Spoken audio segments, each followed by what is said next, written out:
একজন সাহাবী বলছেন, ইয়া রাসূলুল্লাহ সাল্লাল্লাহু আলাইহি ওয়াসাল্লাম, আমি দোয়ার মধ্যে কতটুকু দরুদ পড়ব? কারণ দোয়া কবুলের অন্যতম শর্ত হচ্ছে দোয়ার মধ্যে দরুদ থাকতে হবে। আমরা তো দোয়া করি আর বলি কবুল হচ্ছে না কেন, তাই না? আমাদের অবজেকশন না এটা? দোয়া করেই যাচ্ছি, কবুল হচ্ছে না কেন? দোয়া কবুলের সিস্টেম তো আপনি জানেন না।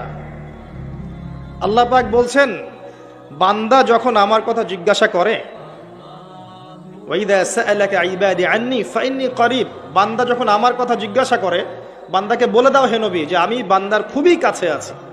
উজিবু দাওয়াতাদ দাঈ, বান্দা যখন আমাকে ডাকে আমি তার ডাকে সাড়া দেই। আল্লাহ বলছেন এই কথা।